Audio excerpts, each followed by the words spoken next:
Hello students, this is Babita here and welcome to one classes. बच्चों, हम पढ़ रहे हैं क्लास 10 साइंस का सेकंड चैप्टर मानव तंत्र।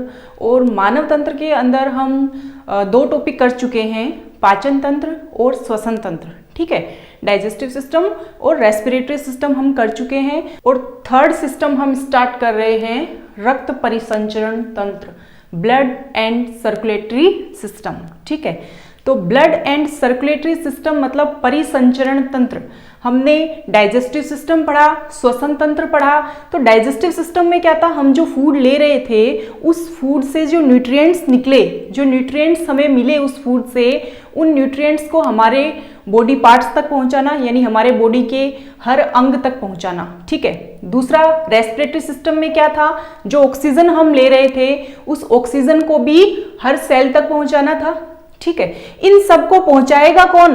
ब्लड पहुंचाएगा। ठीक है, इन सब को प्रत्येक सेल और प्रत्येक हमारे ऑर्गन तक पहुंचाने के लिए एक सिस्टम होता है जिसको हम बोलते हैं परिसंचरण तंत्र। और ये काम करता कौन है? ये काम करता है हमारा ब्लड। ओके, तो रक्त परिसंचरण तंत्र को आप कैसे डिफाइन करोगे? परिसंचरण तंत्र यानी हमारे बॉडी के अंदर, हमारे शरीर में उपस्थित एक ऐसा तंत्र, ऐसा अंगों का एक समूह जो क्या करता है, जो पोषक तत्वों, गैसों, हार्मोन्स और अपशिष्ट उत्पादों का परिवहन करता है, उनका ट्रांसपोर्ट करता है, उसको हम क्या बोलते हैं? परिसंचरण तंत्र बोलते हैं। ठीक है, तो पोषक तत्व तो जो हमने फूड लिया उससे हमें पोषक तत्व मिले, उनको हर सेल तक पहुंचाएगा।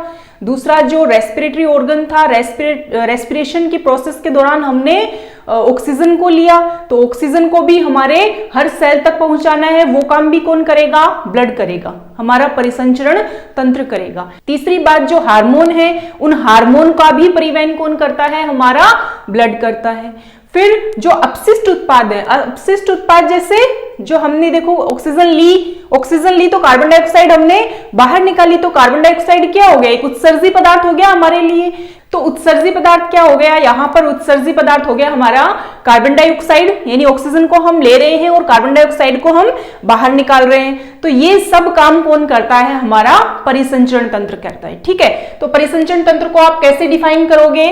देखिए, मानव के शरीर में उपस्थित ऐसा तंत्र जो पोषक तत्वों, गैसों, हार्मोन्स तथा अपशिष्ट पदार्थों का परिवहन करता है, उसे परिसंचरण तंत्र कहते हैं। ठीक है, परिसंचरण तंत्र समझ में आया क्या होता है? अब उसके बाद देखिए, आपका जो परिसंचरण तंत्र है वो कितने प्रकार का होता है, कितने टाइप में डिवाइड है? 3 टाइप में डिवाइड है। पहला ब्लड, दूसरा हार्ट और तीसरा ब्लड वेसल्स। ठीक है, रक्त वाहिकाएं। देखो, जो ब्लड होता है वो तो क्या है? एक लिक्विड पदार्थ है, एक तरल संयोजी उत्तक है। ठीक है, एक क्या है? ये संयोजी उत्तक है। कौन सा? तरल संयोजी उत्तक। कितने आपने 9th क्लास में टिश्यू पढ़े? तो उसमें जो संयोजी उत्तक है रक्त, एक प्रकार का तरल संयोजी उत्तक है। फिर क्या है? अस्थि है और उपास्थि है, ये सारे क्या है? संयोजी उत्तक है। ठीक है, तो जो रक्त है वो तो क्या है? एक तरल पदार्थ है। फिर बात करते हैं हार्ट की। हार्ट क्या करेगा? ब्लड को पंप करने का काम करेगा। ठीक है, फिर देखो रक्त वाहिकाएं, ब्लड वेसल्स। रक्त जो है, ब्लड जो है वो हमारी बॉडी के अंदर बह रहा है, वो किसमें बह रहा है? वो किसमें है? वो ब्लड वेसल्स के अंदर बहता है। ऐसे ही पूरी बॉडी के अंदर थोड़ी ना ब्लड रह रहा है, वो क्या करता है? ब्लड वेसल्स होती है और ब्लड वेसल्स के अंदर वो बहता है। ठीक है, तो इनके अंदर जो ये 3 पार्ट हैं, इसमें हम सबसे पहले पढ़ेंगे ब्लड। तो इस वीडियो के अंदर हम ब्लड को पढ़ने वाले हैं, फिर हम पढ़ेंगे हार्ट। ओके, तो सबसे पहले देखिए ब्लड। ब्लड जो है वो एक प्रकार का तरल संयोजी उत्तक है और एक स्वस्थ मनुष्य के शरीर में कितना ब्लड होता है? 5 लीटर ब्लड होता है। क्लियर? एक स्वस्थ मनुष्य के शरीर में 5 लीटर ब्लड होता है और आपके ब्लड की पीएच कितनी होती है? ब्लड की पीएच होती है 7.4, यानी क्षारीय ब्लड होता है। ठीक है, देखो पीएच क्या होती है वो आप केमिस्ट्री का जब फर्स्ट चैप्टर पढ़ोगे ना, इसी 10th क्लास के अंदर जब आप केमिस्ट्री पढ़ोगे, शायद आपका 5th चैप्टर है, उसके अंदर आपके पीएच वगैरह सब क्लियर हो जाएगी कि क्या पीएच होती है। यहां सिर्फ आप इतना ही समझिए कि जो पीएच है वो किसी भी सब्सटेंस की, किसी भी पदार्थ की एसिडिटी और उसकी बेसिसिटी को बताती है, ठीक है, अम्लता और क्षारीयता को बताती है। एक क्या है वो स्केल है, पीएच स्केल है जो अम्लता और क्षारीयता को बताती है। यदि पीएच 7 से कम होगी तो पदार्थ अम्लीय होगा, यदि पीएच 7 से ज्यादा होगी तो पदार्थ क्षारीय होगा, यदि 7 होगी तो वो क्या होता है, उदासीन होता है, ठीक है। तो यहां पर ब्लड की पीएच कितनी है, 7.4 है, यानी हल्का सा क्या है, क्षारीय है। 7 क्या है, उदासीन है, और 7 से ज्यादा, यहां पर 7 से सिर्फ 0.4 ही ज्यादा है, तो 7.4 यानी हल्का सा क्षारीय होता है, ठीक है। फिर देखो जो आपका ब्लड है उस ब्लड का फॉर्मेशन कहां होता है, ब्लड का निर्माण कहां होता है, तो ब्लड का निर्माण होता है रेड बोन मैरो में, लाल अस्थि मज्जा में, ठीक है। अब ये लाल अस्थि मज्जा होती क्या, आपकी बुक में तो इतना ही लिखा हुआ है, लाल अस्थि मज्जा के अंदर ब्लड का फॉर्मेशन होता है, ब्लड का निर्माण होता है, लेकिन आपको ये पता होना चाहिए कि रेड बोन मैरो होती क्या है। नहीं पता होगा तो क्या हुआ, ये तो रटना हो गया, आपको तो रटना है उस चीज को, ब्लड का निर्माण रेड बोन मैरो में होता है, ब्लड का निर्माण रेड बोन मैरो में होता है।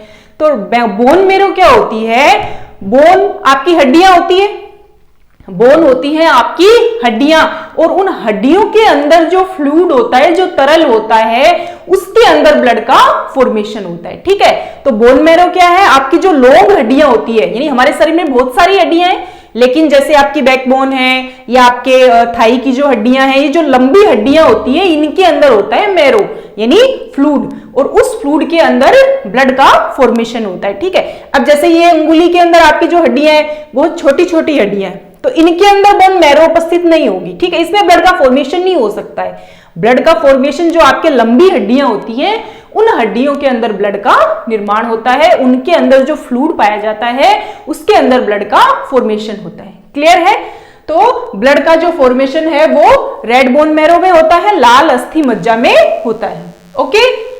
भ्रूणावस्था में तथा नवजात शिशुओं में रक्त का निर्माण प्लीहा में होता है।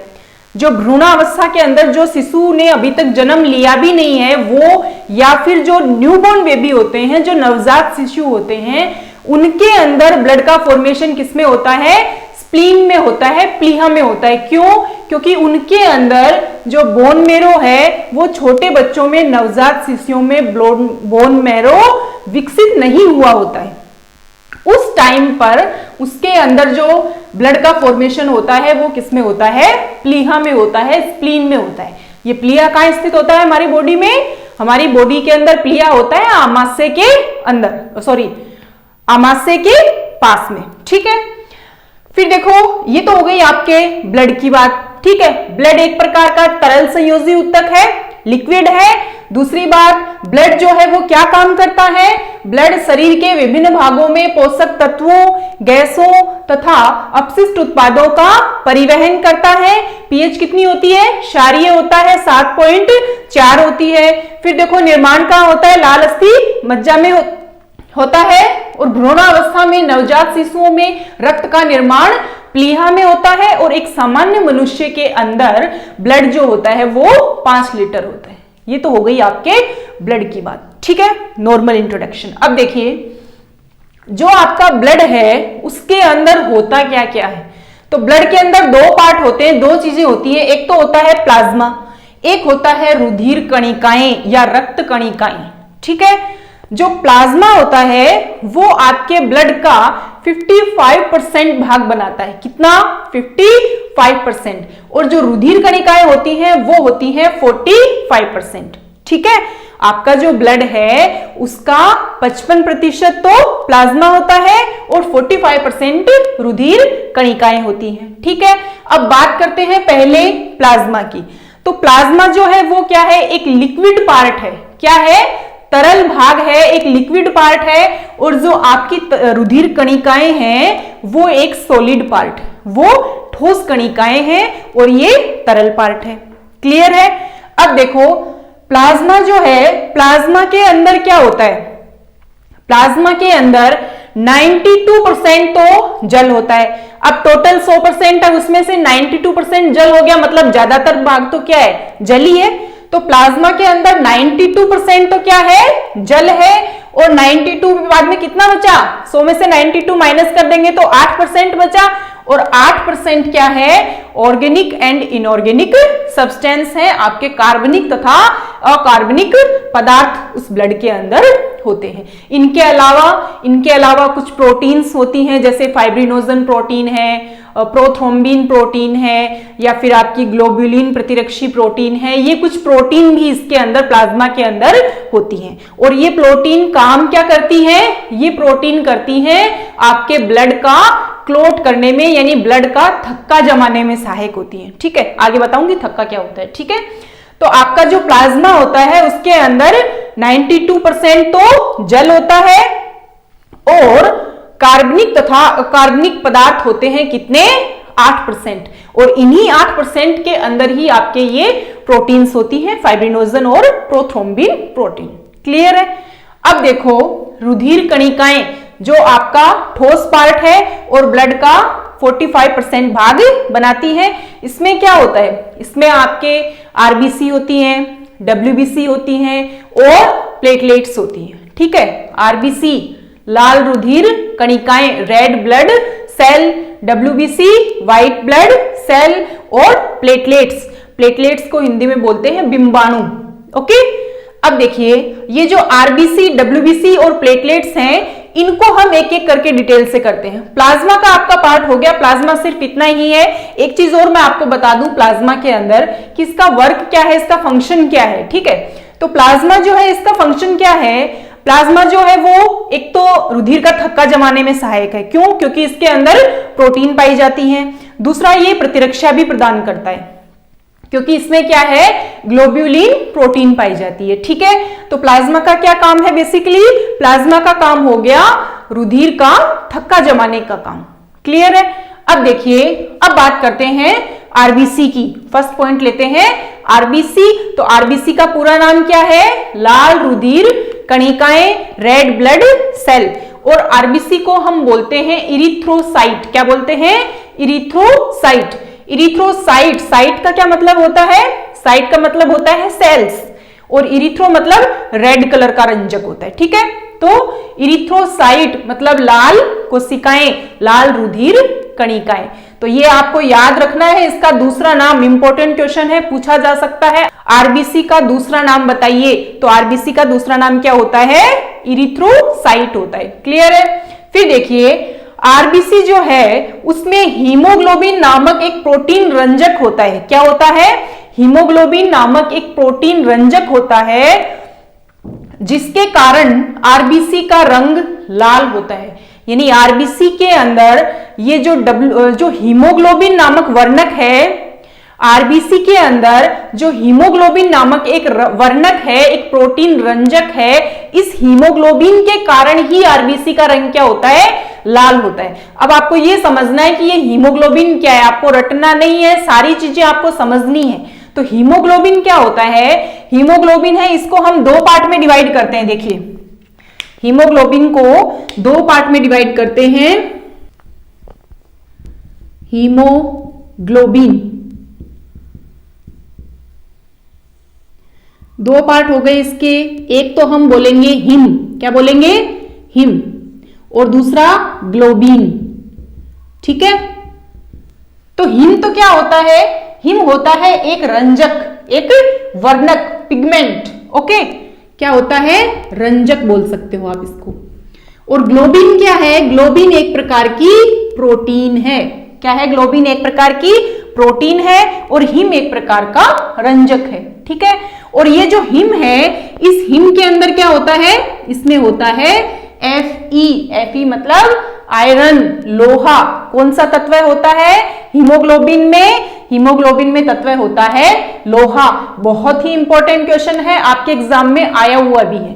हीमोग्लोबिन के अंदर कौन सा तत्व पाया जाता है, तो हीमोग्लोबिन में कौन सा तत्व पाया जाता है, हीमोग्लोबिन में पाया जाता है आपका Fe, यानी आयरन, या आप लोहा भी बोलते हो इसको। ठीक है, तो ये है आपका हीमोग्लोबिन। ये हीमोग्लोबिन काम क्या करता है, हीमोग्लोबिन जो है वो आपकी बॉडी के अंदर आपकी हर सेल तक ऑक्सीजन के ट्रांसपोर्ट का काम करता है। क्या करता है? ऑक्सीजन के ट्रांसपोर्ट का काम करता है। ये ऑक्सीजन के साथ कनेक्ट होकर ऑक्सी हीमोग्लोबिन बना लेता है। ये सारी चीजें आपके बुक में क्लियर नहीं की गई हैं, मैं आपको बता रही हूं कि जो हीमोग्लोबिन है उसका फंक्शन आपको पता होना चाहिए। उसका फंक्शन होता है हमारी बॉडी में ऑक्सीजन का ट्रांसपोर्ट करना, ऑक्सीजन का परिवहन करना। ठीक है, तो हीमोग्लोबिन समझ में आया क्या होता है? ओके, फिर देखिए जो आपकी आरबीसी है वो ब्लड का 99% भाग बनाती है। कितना? 99% भाग बनाती है, यानी बहुत ही अधिक मात्रा में आपके ब्लड में आरबीसी होती है। ठीक है, फिर देखो आरबीसी का निर्माण किसमें होता है? आरबीसी का निर्माण यानी ब्लड का फॉर्मेशन रेड बोन मैरो में हो रहा है, तो आरबीसी है, डब्ल्यूबीसी है, इनका निर्माण भी किसमें होगा? रेड बोन मैरो में ही होगा, लाल अस्थि मज्जा के अंदर ही होगा। ठीक है, तो आरबीसी का निर्माण लाल अस्थि मज्जा में होता है। फिर देखिए जो आरबीसी हैं वो उनके अंदर न्यूक्लियस नहीं पाया जाता है, उनमें केंद्रक नहीं पाया जाता है। कुछ एक्सेप्शनल है, कुछ अपवाद हैं जिनमें केंद्रक पाया जाता है, जैसे आपके जो ऊंट हैं उनकी आरबीसी के अंदर केंद्रक पाया जाता है, लेकिन वो अपवाद है। ठीक है, तो आरबीसी के अंदर केंद्रक नहीं पाया जाता है, ये केंद्रक विहीन कणिकाएं हैं। ठीक है, फिर देखो आरबीसी का जीवन काल कितना होता है? जीवन काल होता है 120 दिन। इंपॉर्टेंट है, पूछा जा सकता है। आरबीसी का जीवन काल होता है 120 दिन। जीवन काल से क्या मतलब है? यानी लगभग 120 दिन यानी 4 महीने हो गए। तो 4 महीने तक आपकी जो आरबीसी है वो जीवित रहती है, उसके बाद आरबीसी नष्ट होती रहती है और नई आरबीसी का फॉर्मेशन होता रहता है। ठीक है ना, तो इसका जीवन काल कितना होता है? 120 दिन होता है। फिर आरबीसी की संख्या कितनी होती है आपके ब्लड में? ठीक है, तो आरबीसी की संख्या होती है, आप जब 1 घन मिलीमीटर ब्लड लोगे, 1 घन मिलीमीटर ब्लड के अंदर 40 से 45 लाख आपके आरबीसी होती है। ठीक है, यानी बहुत अधिक मात्रा में होती है ये ब्लड के अंदर। फिर ये काम क्या करती है? ऑक्सीजन के परिवहन का काम करती है। क्यों? क्योंकि इसके अंदर क्या पाया जाता है? हीमोग्लोबिन नामक एक प्रोटीन रंजक पाया जाता है जो ऑक्सीजन का परिवहन करता है। क्लियर है? ये हो गया आपके आरबीसी के बारे में। उसके बाद नेक्स्ट देखते हैं डब्ल्यूबीसी। डब्ल्यूबीसी का पूरा नाम क्या है? व्हाइट ब्लड सेल, श्वेत रुधिर कणिकाएं, और इसका दूसरा नाम है ल्यूकोसाइट। क्या है? ल्यूकोसाइट। ये भी आपको याद रखना है, डब्ल्यूबीसी का दूसरा नाम भी पूछा जा सकता है। क्या होता है? ल्यूकोसाइट होता है। ओके, अब देखो जो आपकी डब्ल्यूबीसी है उनके अंदर केंद्रक पाया जाता है। डब्ल्यूबीसी के अंदर केंद्रक पाया जाता है और डब्ल्यूबीसी में हीमोग्लोबिन नहीं पाया जाता, इसीलिए डब्ल्यूबीसी का जो कलर है वो कैसा होता है? सफेद होता है, वो रंगहीन होती है, उसका कोई कलर नहीं होता है। ठीक है ना, तो डब्ल्यूबीसी के अंदर हीमोग्लोबिन नहीं पाया जाता, आरबीसी के अंदर हीमोग्लोबिन पाया जाता है। क्लियर है? थर्ड पॉइंट देखिए, 1 घन मिलीमीटर रक्त में कितनी डब्ल्यूबीसी होती है? 6 से 10,000 डब्ल्यूबीसी होती है। और आरबीसी कितनी है? 45 से 50 लाख है। तो संख्या में बहुत ज्यादा है कौन? आरबीसी। ठीक है, डब्ल्यूबीसी संख्या में कम होती है। फिर देखो इनका निर्माण भी किसमें होता है? इनका निर्माण भी लाल अस्थि मज्जा के अंदर ही होता है। ओके, फिर देखिए जो डब्ल्यूबीसी है वो काम क्या करती है? डब्ल्यूबीसी जो है वो आपके शरीर की रोगाणुओं से सुरक्षा करती है, पैथोजेंस को मारने का काम करती है, उनकी वृद्धि को रोक देती है और प्रतिरक्षा तंत्र का निर्माण करती है, प्रतिरक्षा को मजबूत बनाती है। ठीक है, तो डब्ल्यूबीसी जो है वो शरीर की रोगाणुओं से सुरक्षा करती है, अर्थात प्रतिरक्षा प्रदान करती है, इम्यूनिटी प्रदान करती है। प्रतिरक्षा क्या होती है वो भी आप 4th चैप्टर में डिटेल से पढ़ोगे। प्रतिरक्षा यानी हमारे शरीर के अंदर रोगाणुओं से लड़ने की जो कैपेसिटी होती है उसको ही हम क्या बोलते हैं? प्रतिरक्षा बोलते हैं। ठीक है, फिर देखिए जो डब्ल्यूबीसी है उनकी ये चीजें हो गई। अब इसके बाद में डब्ल्यूबीसी को भी और आगे डिवाइड किया गया है कई पार्ट्स के अंदर। तो डब्ल्यूबीसी जो है वो 2 प्रकार की होती है। फर्स्ट कणिकाणु, कणिकाणु और अकणिकाणु, जिसको हम इंग्लिश में बोलते हैं ग्रेन्युलोसाइट और एग्रेन्युलोसाइट। ठीक है, ग्रेन्युलोसाइट और अग्रेन्युलोसाइट जो आपके ग्रेन्युलोसाइट हैं, डब्ल्यूबीसी का टाइप है एक ग्रेन्युलोसाइट। ये जो ग्रेन्युलोसाइट है वो 3 पार्ट में डिवाइड होती है आगे, और जो अग्रेन्युलोसाइट है वो आपके आगे 2 पार्ट में डिवाइड होती है। ठीक है, 2 बार पढ़ोगे याद हो जाएगा, कोई डिफिकल्ट चीज नहीं है ज्यादा। ठीक है, तो ग्रेन्युलोसाइट है वो 3 पार्ट में डिवाइड होती है। कौन कौन से? फर्स्ट है न्यूट्रोफिल। क्या है? न्यूट्रोफिल। दूसरा इओसिनोफिल, तीसरा बेसोफिल। ठीक है, डब्ल्यूबीसी के 2 पार्ट है, ग्रेन्युलोसाइट और एग्रेन्युलोसाइट। ग्रेन्युलोसाइट जो है उसके फिर 3 पार्ट है, न्यूट्रोफिल, इओसिनोफिल और बेसोफिल। फिर जो आपके एग्रेन्युलोसाइट हैं उसके 2 पार्ट हैं, लिम्फोसाइट और मोनोसाइट। ठीक, अब यहां पर तो ये आगे फर्दर डिवाइड नहीं है, लेकिन ये आगे फिर से डिवाइड हो जाते हैं। जो आपके लिम्फोसाइट हैं वो फिर से 3 प्रकार के हैं। कौन कौन सी? बी लिम्फोसाइट, टी लिम्फोसाइट और प्राकृतिक मारक कोशिकाएं, नेचुरल किलर सेल। ओके, तो देखो पार्ट्स जो हैं वो अच्छे से ध्यान में रखना। जो डब्ल्यूबीसी है वो 2 प्रकार की है, ग्रेन्युलोसाइट और एग्रेन्युलोसाइट। ग्रेन्युलोसाइट जो है वो वापस से 3 टाइप के हैं, न्यूट्रोफिल, इओसिनोफिल और बेसोफिल। और जो एग्रेन्युलोसाइट है वो 2 प्रकार के हैं, लिम्फोसाइट और मोनोसाइट। लिम्फोसाइट है वो वापस से 3 प्रकार के हैं, बी लिम्फोसाइट, टी लिम्फोसाइट और प्राकृतिक मारक कोशिकाएं। अब बात करते हैं सबसे पहले ग्रेन्युलोसाइट की। ठीक है, तो ग्रेन्युलोसाइट के अंदर जो आपका न्यूट्रोफिल है वो सबसे अधिक मात्रा में पाया जाता है, मोस्ट अबंडेंट होता है। ठीक है, बहुत अधिक मात्रा में पाया जाता है। कितना? लगभग 68% पाया जाता है। कितना पाया जाता है? 68% पाया जाता है। देखो यहां पर कंफ्यूज नहीं होना है आपको। जो आपका ब्लड है उसके अंदर तो सबसे ज्यादा क्या होती है? आरबीसी होती है। कितनी होती है? 99% होती है। ठीक है, ब्लड के अंदर आरबीसी सबसे ज्यादा होती है 99%। और जो आपके डब्ल्यूबीसी है उस डब्ल्यूबीसी के अंदर सबसे ज्यादा पार्ट कौन सा होता है? न्यूट्रोफिल होता है। ठीक है, तो जो न्यूट्रोफिल है वो 68% है। अब देखो जो इओसिनोफिल और बेसोफिल हैं, वो इओसिनोफिल और बेसोफिल क्या काम करते हैं? इओसिनोफिल और बेसोफिल जो है वो हमारे शरीर में होने वाले इंफेक्शन और जो एलर्जिक समस्याएं हैं उनसे रिलेट करते हैं, उनसे हमें सुरक्षा प्रदान करते हैं। ठीक है, फिर आपकी जो ये न्यूट्रोफिल है ना, ये न्यूट्रोफिल जो है वो भक्षक कोशिकाएं हैं। भक्षक कोशिकाएं मतलब वो क्या कर देती हैं? रोगाणुओं को या जीवाणुओं को खा जाती हैं, उनका भक्षण कर लेती हैं, उनको नष्ट कर देती हैं। कौन? न्यूट्रोफिल। ठीक है, तो यहां पर आपको इनके बारे में सिर्फ इतना ही ध्यान में रखना है, 3 चीजें आपको ध्यान में रखनी है। फर्स्ट क्या है कि डब्ल्यूबीसी के अंदर सबसे अधिक पार्ट किसका है? न्यूट्रोफिल का है। दूसरा, न्यूट्रोफिल जो है वो प्रमुख भक्षक कोशिकाएं हैं और वो जीवाणुओं का भक्षण कर लेती हैं, उनको नष्ट कर देती हैं। ठीक है, 2 बातें हो गई। तीसरी, जो इओसिनोफिल और बेसोफिल है वो इन्फेक्शन और एलर्जी से हमारी सुरक्षा करती है। 3 चीजें हो गई। अब यहां पर ये क्लियर है। अब उसके बाद में आ जाइए लिम्फोसाइट और मोनोसाइट में। तो लिम्फोसाइट और मोनोसाइट, तो मोनोसाइट जो होती है वो धीरे धीरे जैसे हम डेवलप होते हैं, एडल्ट में परिवर्तित होते जाते हैं, तो मोनोसाइट है वो किस में परिवर्तित हो जाती हैं? वो मैक्रोफेज में कन्वर्ट हो जाती हैं, वो महाभक्षक कोशिकाओं में रूपांतरित हो जाती है। जैसे जैसे हम बड़े होते हैं तो आपकी जो मोनोसाइट कोशिकाएं हैं वो भी परिपक्व हो जाती है और परिपक्व होकर किसमें कन्वर्ट हो जाती है?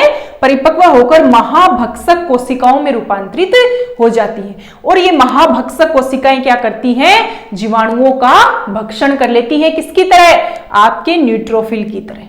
ठीक है, तो यहां पर पॉइंट देखिए, पहले तो ये वाला देखिए, मोनोसाइट परिपक्व होकर महाभक्षक कोशिका में रूपांतरित हो जाती है, यानी मैक्रोफेज में कन्वर्ट हो जाती है।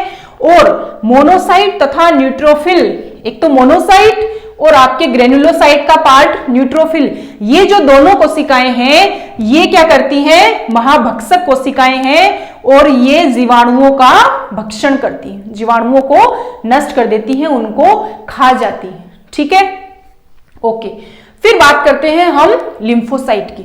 लिम्फोसाइट क्या करता है? लिम्फोसाइट प्रतिरक्षा प्रदान करने वाली कोशिकाएं हैं। हमारे शरीर को इम्यूनिटी प्रदान करने वाली कोशिकाएं कौन है? लिम्फोसाइट। ठीक है, तो तो WBC थोड़ा सा बड़ा पार्ट है क्योंकि इसको आगे और डिवाइड किया गया है, इसलिए तो आपको कंफ्यूज नहीं होना है। 2 बार इसको पढ़ोगे इनके सारे टाइप्स को तो ये आपके क्लियर हो जाएंगे, ठीक है। फिर नेक्स्ट देखिए प्लेटलेट्स यानी बिंबाणु। तो प्लेटलेट्स का भी दूसरा नाम है, क्या है? थ्रोम्बोसाइट। क्या है? थ्रोम्बोसाइट। क्यों? क्योंकि इसके अंदर क्या है? थ्रोम्बिन प्रोटीन है। ओके, थ्रोम्बोसाइट जो होती है वो केंद्रक विहीन कोशिकाएं हैं, किसकी तरह? आरबीसी की तरह। आरबीसी भी क्या थी? केंद्रक विहीन कोशिकाएं थी, और जो आपके प्लेटलेट्स हैं वो भी केंद्रक विहीन कोशिकाएं हैं। इनका जीवन काल कितना होता है? इनका जीवन काल होता है 10 से 12 दिन तक, ठीक है। अब देखो हमने WBC का जीवन काल नहीं लिखा यहाँ पर, और आपकी बुक में भी नहीं लिखा हुआ है। आपकी बुक में आरबीसी का जीवन काल लिखा हुआ है लेकिन WBC का नहीं लिखा हुआ। क्यों? क्योंकि इनका जीवन काल निर्धारित नहीं है। जो WBC है इनका जीवन काल निर्धारित नहीं है, लगभग हम बोल सकते हैं 2 से 3 दिन, ठीक है। कई WBC है जो 10 दिन तक नष्ट नहीं होती है, कई WBC है जो 2-3 दिन में नष्ट हो जाती है, तो इनका जीवन काल आप अप्रोक्सीमेट मान सकते हो 2 से 3 दिन का, ठीक है। फिर देखो जो आपके प्लेटलेट्स हैं, बिंबाणु हैं, इनका जीवन काल कितना होता है? 10 दिन का होता है। फिर 1 घन मिलीमीटर में कितनी प्लेटलेट्स होती हैं? 1 घन मिलीमीटर ब्लड के अंदर आपके 2.5 से 3 लाख तक प्लेटलेट्स होती है। कई जगह आपको 2 से 2.5 लाख भी मिलेगा, तो उसमें कोई प्रॉब्लम नहीं है, ठीक है। तो आपकी जो प्लेटलेट है वो बेसिकली काम क्या करती है? तो प्लेटलेट्स जो हैं वो रुधिर का थक्का जमाने में हेल्प करती है।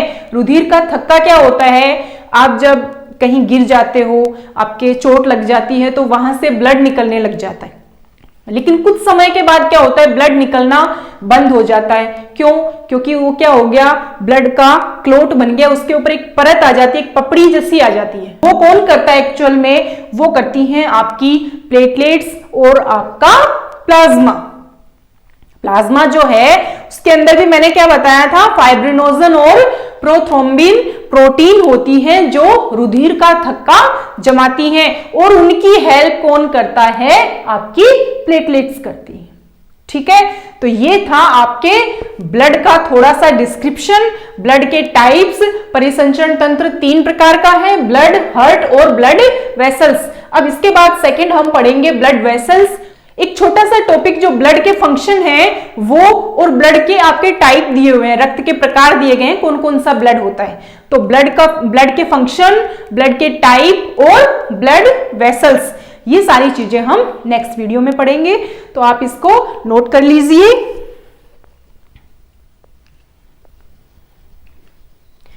ओके बच्चों, that's all for today. Thank you, keep study.